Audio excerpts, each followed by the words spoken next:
बिस्मिल्लाहिर्रहमानिर्रहीम। फ़हीम महबूब आपसे मुखातब है।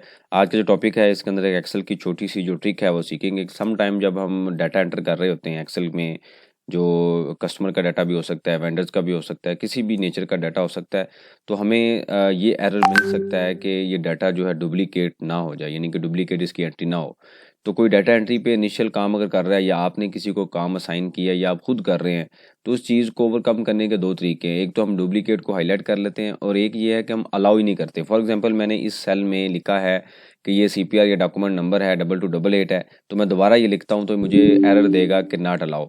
तो इसको हम जो अपना कंट्रोल है किस तरीके से मेंटेन कर सकते हैं, या एक्सेल के जो रो है या कॉलम है उसके अंदर क्या फार्मूला अप्लाई कर सकते हैं, उसको हम स्टडी करने लगे। तो ये मैंने आपके सामने एग्जांपल लिए कि कस्टमर है, उसका नाम है फ़हीम है, उसके बाद दूसरा कस्टमर है, फिर तीसरा है, फिर चौथा कस्टमर है। तो लेट्स से आपने कोई सीपीआर नंबर रिसीव किए और यहाँ पे आके दोबारा ये कस्टमर का सीपीआर नंबर आता है। सीपीआर का मतलब ये है कि कोई टैक्स चालान आपने उनके लेजर में एडजस्ट करने हैं। तो अब ये पॉसिबिलिटी हो सकती है कि आप जो टैक्स चालान है वो डुप्लीकेट उनके लेजर में एडजस्ट कर दें। फॉर एग्जांपल ये 2288 हमने लिखा और दोबारा फिर ये कस्टमर है तो गलती से दोबारा टैक्स चालान आपके पास आ गया, तो ये भी पॉसिबिलिटी है कि आप उसको पोस्ट कर दें। लेकिन अगर आप इस तरीके से एक्सेल में उसकी एंट्री करेंगे तो आपको फौरी रोक देगा कि ये एंट्री ऑलरेडी हो चुकी है, ये पोस्टिंग नहीं हो सकती।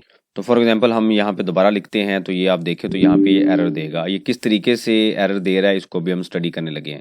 तो सबसे पहले आपने क्या करना है कि जो भी हमारी रेंज है उसको सिलेक्ट करना है इस तरीके से, और सिलेक्ट करने के बाद आपने डाटा की जो फाइल है उसके अंदर आना है। ये जो ऑप्शन है इसके अंदर आप इसको सिलेक्ट करें। जैसे ही आप सिलेक्ट करेंगे तो आपके सामने इस तरीके से एक फॉर्म आएगा। तो यहाँ पे ये जो पहले ये सारा डाटा है मैं डिलीट करता हूँ। तो यहाँ पे आपने सेटिंग के अंदर आना है, कस्टम को सिलेक्ट करना है और जो फार्मूला है यहाँ पे हम क्या लिखेंगे, काउंट, COUNT काउंट, इफ़, उसके बाद हम ब्रैकेट स्टार्ट करेंगे और जो हमारी रेंज है उसको हम सिलेक्ट कर लेंगे। ये करने के बाद आपने इसी जगह पे ही F4 को प्रेस करना है ताकि ये फिक्स हो जाए। फिर आपने कोमा देना है और जो सबसे पहले आ रहा है, फॉर एग्जांपल E6 आ रहा है, उसको सिलेक्ट कर लेना है। यानी कि ये जो सबसे पहला जो रो और कॉलम जो रो आ रही है उसको आप सिलेक्ट करेंगे, जो आप रेंज ले रहे हैं उसकी जो सबसे पहली रो है वो आप सिलेक्ट करेंगे। फिर आपने जो ब्रैकेट है बंद करनी है और इज इक्वल टू 1 प्रेस कर देना है।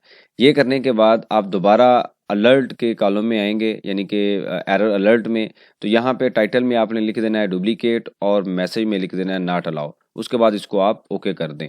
तो फॉर एग्जांपल अब हम ये लिखते हैं 2288, उसके बाद 1188 है, फिर हम लिखते हैं 3388 और यहाँ पे आपके पास जो सीपीआर नंबर दोबारा आता है या दोबारा एंट्री आती है, तो आप गलती से, ये भी पॉसिबिलिटी है कि गलती से आपसे शेयर कर दें या इंटेंशनली शेयर कर दें कि हो सकता है लेजर में डबल एडजस्ट हो जाए। तो यहाँ पे जैसे ही आप ये आके सीपीआर नंबर लिखेंगे तो आपके सामने एरर आएगा कि नॉट अलाउड। तो यहाँ पे आप फिर देखेंगे कि अच्छा ये एंट्री जो है डुप्लीकेट हो चुकी है। दूसरा इसका जो तरीका होता है, हमने ऑलरेडी देखा हुआ है कि जो लेट्स से ये जो डाटा है यहाँ पे हम लिखते हैं, उसके बाद यहाँ पे हमने फिर लिख दिया, और या हम इसी को ही कॉपी करते हैं और यहाँ पे दोबारा हमने इसको लिख दिया 2288। तो बड़ा सिंपल सा जो तरीका है, सारी रो को आप सिलेक्ट कर लें, उसके बाद आप होम पे आएँ और कंडीशनल फॉर्मेटिंग पे आएँ, न्यू रूल पे आएँ, और यहाँ पे आ रहा है कि जो डुप्लीकेट सेल हैं ये आ रहा है, उसको आप जो हाईलाइट कर लें। ठीक है, तो ये आप इसको एंटर करें और उसके बाद दोबारा आप कलर भी कोई भी दे। तो यहाँ पे हम क्या करते हैं, इनको जो